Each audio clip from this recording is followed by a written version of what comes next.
Hello, ladies and gentlemen, and welcome back to another episode of Buffalo Plaid. I'm your host, Brady Kreitzer.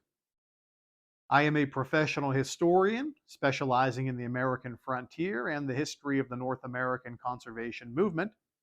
I'm the author of 7 books, including my latest, The Whiskey Rebellion, a distilled history of an American crisis. And you can see me each week on the INSP series, Into the Wild Frontier, which streams on Amazon Prime, NBC Peacock, Fox Nation, Roku, and just about everywhere else.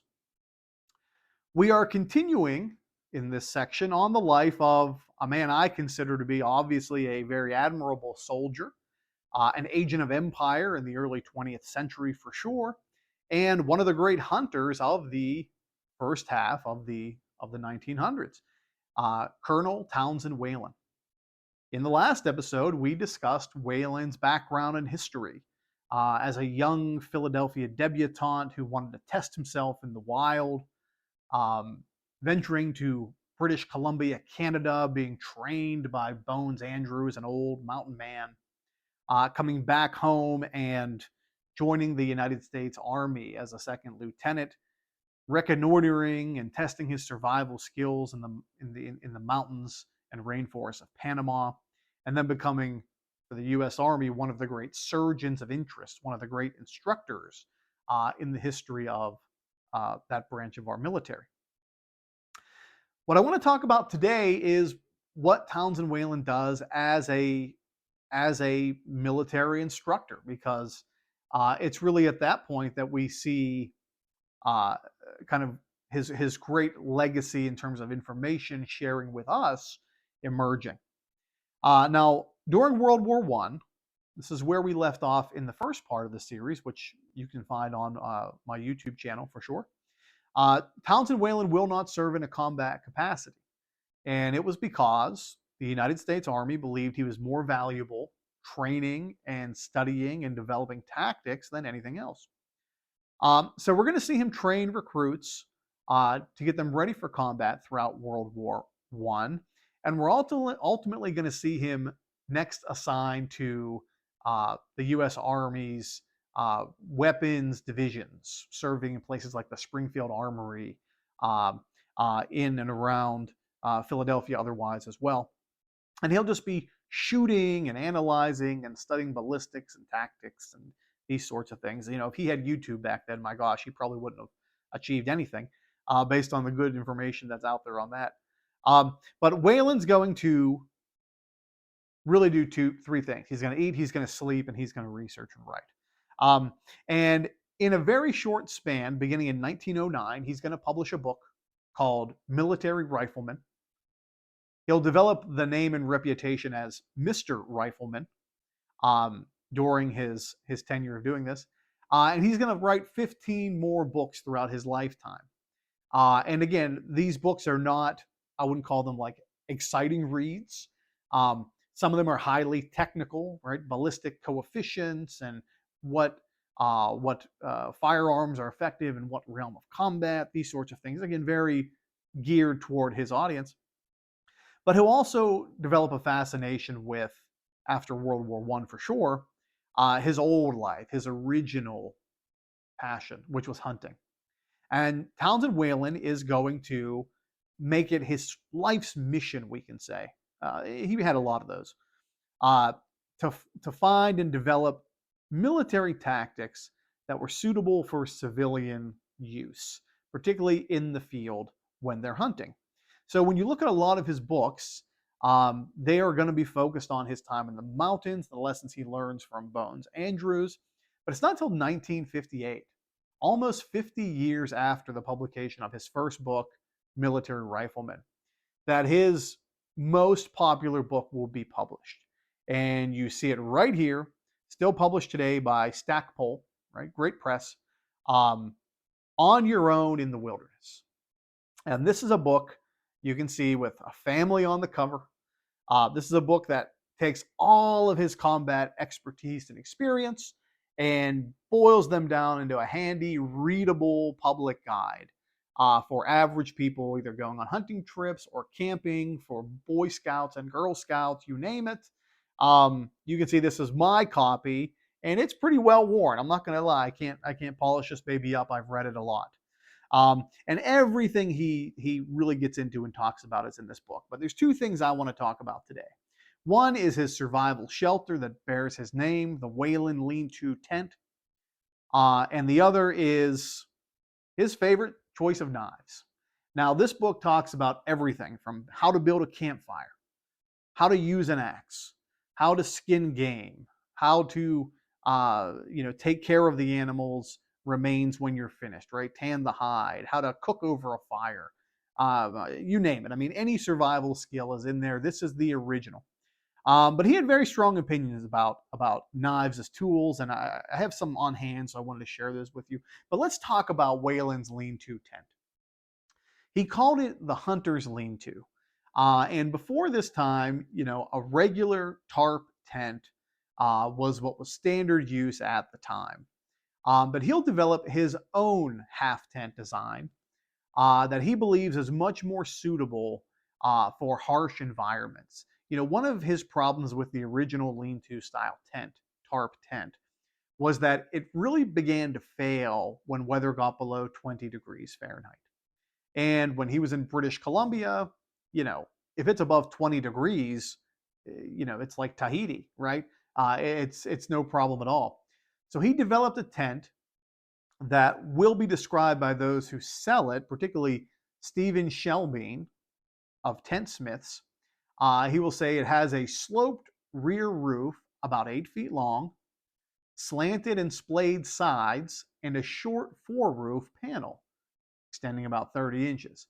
It is light and easy to pack. The loops along the ridge can be used for tying to an external pole setup.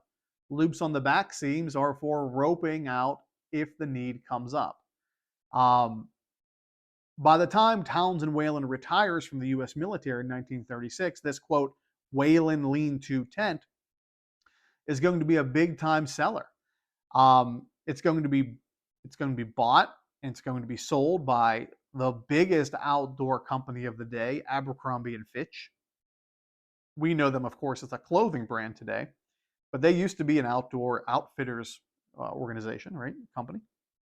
It's going to become wildly popular. And the Whelen lean-to tent is really exceptional because unlike the other lean-to tarp style tents, it really has those side panels that holds that heat in.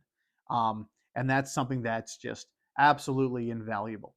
So that's one of the legacies of Colonel Townsend Whelen that he gives average people, and it would be used by thousands upon thousands of campers over the years. But what I want to talk about next, just to give you an idea of what's in this book, is his discussion about knives. Now, I'm going to read this to you. I know that's not like scintillating, but I want you to really listen closely to what he talks about because he writes with extraordinary experience in both wilderness survival situations and combat situations. So let's open this baby up and take a look at it. Okay, like I said, I am just going to read this because I think it's very important. He'll have a chapter that talks about tools for outdoorsmen, and he might as well just say blades because this whole chapter is about knives and axes. But the first one he'll talk about is right here, the pocket knife. Now, I'm a Pennsylvania man, much like Townsend Whelen, and I carry a Pennsylvania knife. This is a case trapper's knife. You can see it's pretty well worn. It's beat up. This is not a beautiful knife. It was at one point, but I use it a lot. And here's what he says about the pocket knife. Quote, in the open spaces, particularly the woods, you will need a knife for whittling as much as for anything else. All boys should learn to whittle when they are young. You can't do it for shucks with a little vest pocket penknife, so named because such a small pocket knife was used back in pioneer days to make and mend pens fashioned from feather quills.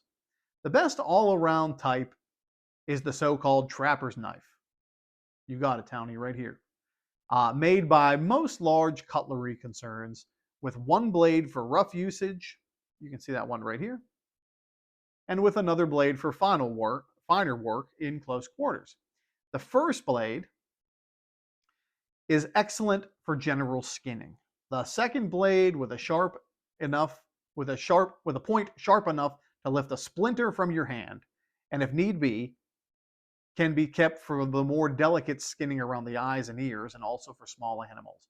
Whatever other knife you have, you better have one of these that you can keep in your pocket always. I have had a knife like this in my back pants pocket ever since I was knee high to a chopping block. So, I mean, that just gives you some idea of what Townsend Whelen is writing about. He is making a book that anyone can use, regular families can use. And that was true in 1958, and that's true today. What I want to talk about next is this knife here.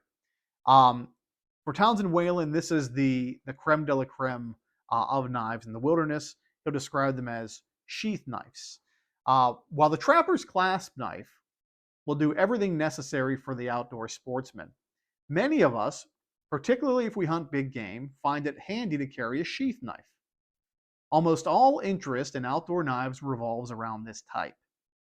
There are some who think it is sort of a Billy the Kid weapon, and that one on the belt marks the owner as a tenderfoot. But there is no law against carrying it in the rucksack if you prefer, or tying it safely out of the way on your saddle. If for some reason you want to wear it in the wilderness, where you can get it at it most easily, there is no proviso against that. And under certain conditions, this practice could come in plenty useful. The trouble is that most sheath knives one sees are entirely too large, long, and thick-bladed to be entirely practical. The sheath knife with which we are concerned here is primarily for the hunter's use. It should be designed chiefly for skinning and butchering animals. At the same time, it is good for all reasonable outdoor purposes. One can be invaluable for a lot of different jobs: blazing, cutting browse, preparing leather goods, and for making fuzz sticks for starting a fire. If you spend much time in remote regions, you also want one that you can depend on in any number of possible emergencies, such as cutting a fallen horse loose from a tangled picket rope or driving into solid ice for a hand grip that you've broken through into a wilderness lake. Now, that's a hardcore guy. There's no doubt about that. And for the average family, like out hunting, this knife, what he'll call a sheath knife, this is really the design he favored. In his book, he'll list about a dozen designs that he thinks are very effective, and this is the one. Um, you know, this will be the knife you need. Most people aren't going to be doing adventurous things like plunging this into ice for climbing. They're going to be sharpening sticks for tent posts or trying to start a fire. For Townsend Whelen, this blade was the best all-around blade. But that's just one, small element of the kind of thing that he talks about. And I think, as outdoors people, that's why I wanted to talk about him in this show, because he has very strong opinions after an admirable life of service to his country, which he's really set on applying for the modern civilian sportsman. So whenever I think about the great hunters of the 20th century, you can make arguments for the second half of the century for sure. When I think of the beginning of the 20th century, I always think of Colonel Townsend Whelen, because historically, very few people match up to what he was not only able to do in the field, but as a teacher, I appreciate this, share with the rest of us. So thank you for joining us here on this episode of Buffalo Plaid. We'll be talking about Colonel Townsend Whelen and the rest of his career one more time in the weeks to come. As always, you can visit my website at bradykreitzer.com to find out for where I'll be appearance-wise. Come up, say hello. I look forward to meeting all of you. You can find out new projects I'm working on. I have a lot of them.